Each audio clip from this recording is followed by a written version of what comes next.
This is a PS Classic. Actually, this is a PS Classic. Today I'm going to show you how to jailbreak your PS Classic with Project Ares and really unlock the full potential of your console. I'm going to show you lots of cool stuff today, but I imagine most people just care about installing games, so let's do that first. Now, before you go any further, you will need a USB drive for this. Before we can actually load any files onto this USB drive, we need to format it to a file system that the PlayStation can understand. To do this, go ahead and download Rufus on your Windows computer, open it up, select your drive, select the non-bootable option, set the volume label as Sony in all capitals, and select large FAT32. Then go ahead and click start, and it's going to erase your USB drive and format it to the correct file system. When it finishes, you can go ahead and close Rufus and open up your USB drive and delete these two files that Rufus made. Now we need to head over to the Project Ares website and download the jailbreak files. The link will be in the description below, and the file downloaded is a zip file. All we need to do is get the files in the zip and drag it to the root of our USB drive. This takes a long time for some reason. Once those are all copied, we can plug it into the PlayStation Classic and turn it on.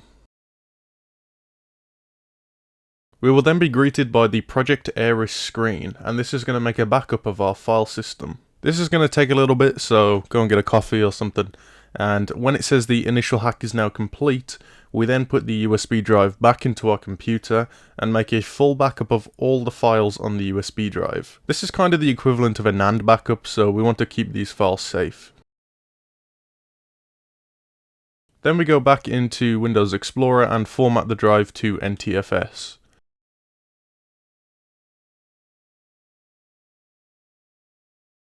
Then get our backup and drag everything back over to the USB drive.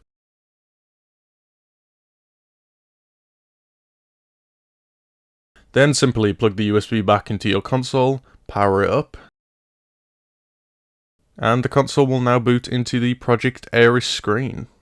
This is going to show all of the games that are already on the console as well, but at this point your console is now fully jailbroken.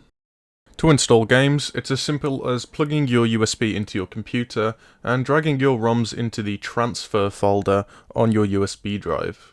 Then when you plug in the USB drive to the console and boot it up, the new game will appear on your home screen. I've been able to install crazy amounts of games on my console, and you're really only limited by the size of your USB drive and how many PS1 games are actually available. This is by far the biggest issue with the PS Classic, and it's really cool to see something like Homebrew and a community-made project fixing this issue. Okay, and now on to something a little bit more complicated. I'm sure a lot of people are going to want to use the USB ports to charge their controllers and accessories and use all kinds of cool third-party stuff, but the issue is that the USB ports are actually power limited. Although, yeah, the charging indicator is going to light up on your controller when it's charging, it's not charging at the full speed it can and is likely going to take a long time. This also means that some accessories are not even going to work because they're not receiving enough power. There is a fix for this, although it's not for beginners. It requires opening up the console and doing some soldering, and overall it's just probably not worth it for most people. Although I'd like to demonstrate it just in case it's your kind of thing. On the motherboard there is a switching current limiting chip. There is one for each USB port. Specifically, this chip is a TPS2553D. This chip basically controls how much current is allowed to be drawn from the USB ports. There are two resistors in series which total 226 kiloohms, and we know that this is only able to provide about 100 milliamps. But by reducing the resistance between this pin and ground, we can increase the maximum amount allowed to be drawn. It turns out that if we give a resistance of 0 or directly short this pin to ground, we can effectively disable any current limiting for the port, which means we have a maximum of 1.8 amps that is allowed to be drawn. The easiest way to do this is just to short one side of the two resistors together. Over on the ModMyClassic website there are diagrams showing you which resistors to short. You could do this just for the first or second port, but I chose to just do it for both of them. Working with soldering as small as this is not easy, but do you know what is easy? Getting your own electronics projects completed with today's sponsor. Today's video is sponsored by JLC PCB. JLC PCB is the cheapest and best way to get your PCBs printed professionally. They offer lots of customization on PCBs, including the colour of the silkscreen, thickness of the boards, and lots of other things that you need to make your PCB perfect. They offer a top-notch quality service at low, affordable prices. They also offer 3D printing and CNC machining, making them the perfect solution for all of your project's needs. Go to the link in the description below to get your PCBs professionally printed today. Big thanks to JLC PCB for sponsoring this video. Now let's get back to it. Okay, so next let's talk about controllers. The included controller is fine, but it just leaves something to be desired. It's very lightweight and just overall doesn't seem the best quality. And just generally, I'm not a fan of wired controllers.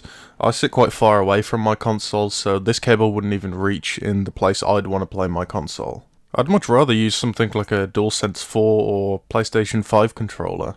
Well, thanks to the 8BitDo controller adapter, we can actually use any controller we want with the PS Classic. This thing plugs into the front of the PS Classic via USB and allows us to pair any controller to the console. This will let us use our Xbox, our PlayStation, any controller we want which supports Bluetooth with the console.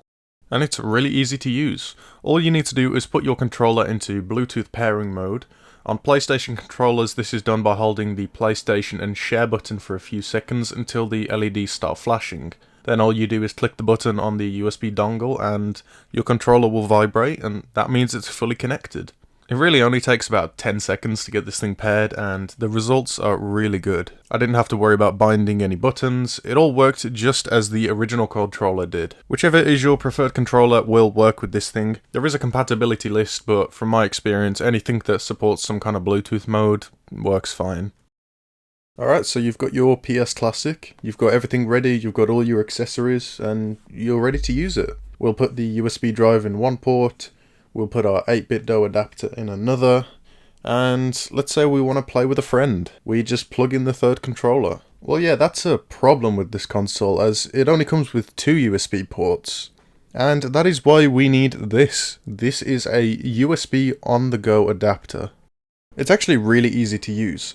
All you do is, instead of plugging your micro USB cable into the console, you plug it into the on-the-go adapter, and then plug the other end into the console to provide it power.